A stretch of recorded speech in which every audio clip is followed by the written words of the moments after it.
मीठी और प्यारी बिल्लियों के एक छोटे से शांत गांव में, जहां हर घर की खिड़की पर रंगीन फूलों के गमले सजे रहते थे, रुई नाम की एक गोल मटोल बर्फ जैसी सफेद बिल्ली रहती थी। रुई का घर गांव के किनारे पर एक बड़े ओक के पेड़ के नीचे बना हुआ था।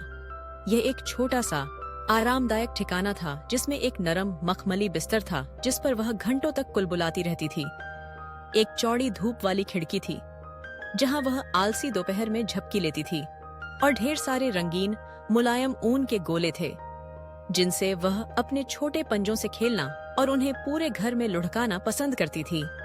रुई को अपनी शांति और एकांत बहुत पसंद था।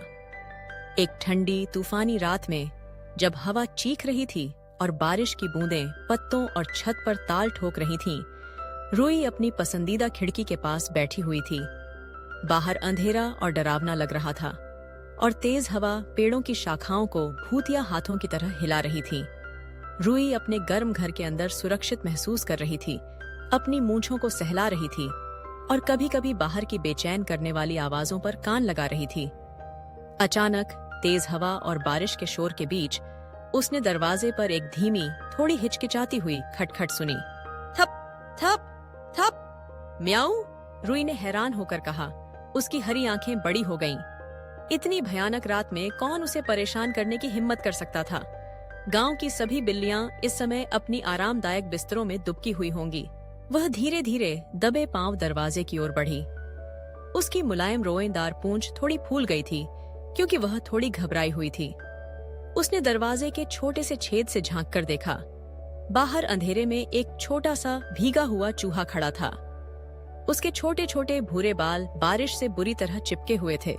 उसकी पतली पूंछ कांप रही थी और उसके छोटे छोटे पंजे ठंडी जमीन पर बुरी तरह हिल रहे थे।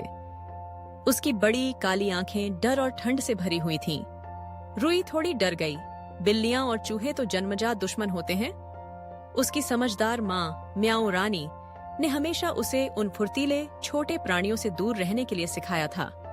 उसने उसे हमेशा याद दिलाया था कि चूहे शरारती होते हैं और बीमारियां फैला सकते हैं। लेकिन इस छोटे से चूहे को इस भयानक मौसम में इस हालत में देखकर रुई के अंदर कुछ पिघलने लगा। बिल्ली का कठोर दिल थोड़ा नरम पड़ गया। क्या चाहिए? रुई ने थोड़ी झिझकते हुए अपनी आवाज को जितना हो सके नरम रखते हुए पूछा। प्लीज, क्या मैं सिर्फ थोड़ी देर के लिए अंदर आ सकता हूँ? चूहे ने अपनी पतली कांपती हुई आवाज में कहा। उसकी छोटी नाक लगातार हिल रही थी। बाहर बहुत ठंड है और मैं अपने परिवार से बिछड़ गया हूँ। मैं खो गया हूँ। उसकी आवाज लगभग एक फुसफुसाहट थी। रुई ने एक लंबा पल सोचा।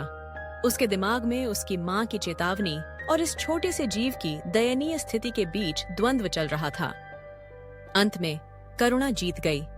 उसने धीरे से दरवाजे की कुंडी खोली और उसे थोड़ा सा खोला।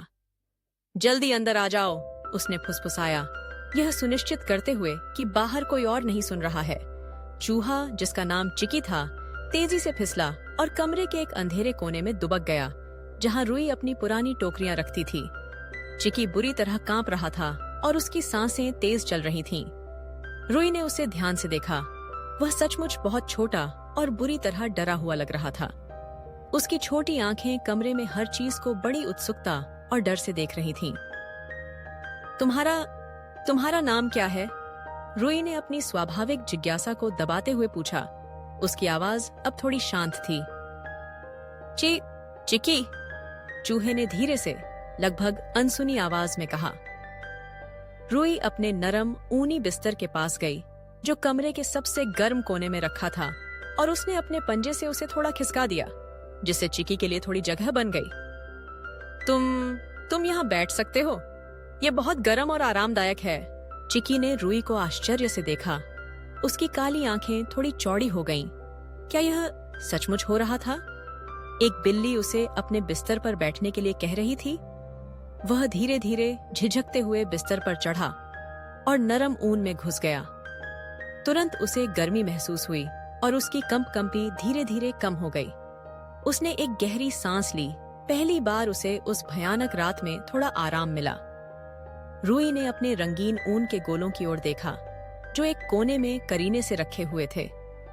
उसे एक अच्छा दयालु विचार आया। वह एक छोटा सा चमकीला लाल रंग का ऊन का गोला उठाकर धीरे से चिकी के पास ले गई और उसे उसके सामने रख दिया। तुम इससे खेल सकते हो, उसने कहा। उसकी आवाज में अब कोई डर नहीं था, सिर्फ थोड़ी सी उत्सुकता थी। चिकी थोड़ा झिझका, जैसे उसे विश्वास नहीं हो रहा था। फिर धीरे से उसने अपने छोटे छोटे पंजों से गोले को छुआ और उसे धीरे से धकेला। गोला कमरे के फर्श पर लुढ़क गया और चिकी ने उसे उत्सुकता से देखा। उसे खेलना अच्छा लग रहा था। कम से कम थोड़ी देर के लिए वह अपनी परेशानी भूल गया था। रुई और चिकी ने एक साथ पूरी रात बिताई। रुई ने चिकी को अपने गांव की बिल्लियों की मजेदार कहानियां सुनाई और चिकी ने उसे अपने बड़े परिवार और उनके बिल के अंदर के जीवन के बारे में बताया। रुई को यह जानकर हैरानी हुई कि चूहों का जीवन भी कितना व्यस्त और मुश्किल होता है। भोजन ढूंढना और शिकारी जानवरों से बचना कितना कठिन होता है। उसने महसूस किया कि सभी छोटे जीव सिर्फ जीवित रहने की कोशिश कर रहे हैं। सुबह हुई और तूफान शांत हो गया था। बारिश की बूंदें अब धीरे धीरे टपक रही थीं और सूरज की सुनहरी किरणें रुई की खिड़की से अंदर आ रही थीं। कमरे को एक नरम पीली रोशनी से भर रही थीं। मुझे अब जाना चाहिए, चिकी ने कहा बिस्तर से उतरते हुए।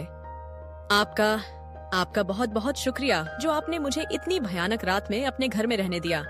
आपने मेरी जान बचाई। कोई बात नहीं चिकी, रुई ने कहा।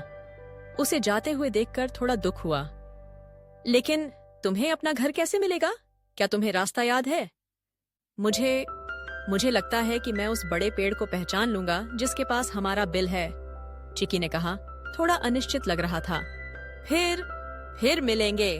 और चिकी तेजी से दरवाजे से बाहर निकल गया, छोटा सा और अकेला, सुबह की धुंध में गायब हो गया। रुई खिड़की पर बैठी उसे जाते हुए देखती रही। उसे थोड़ा अजीब लग रहा था। उसने कभी नहीं सोचा था कि वह किसी चूहे के साथ इतनी शांति से समय बिता सकती है और शायद थोड़ी दोस्ती भी महसूस कर सकती है।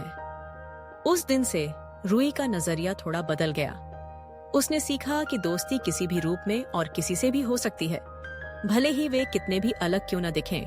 और कभी कभी एक बिन बुलाया मेहमान भी आपके जीवन में एक प्यारी सी अनपेक्षित सीख दे जाता है जो आपके दिल को बड़ा और अधिक दयालु बना देती है।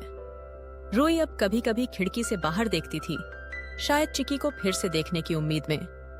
और जब भी उसे दरवाजे पर खटखट सुनाई देती तो उसका दिल एक पल के लिए तेजी से धड़कता था।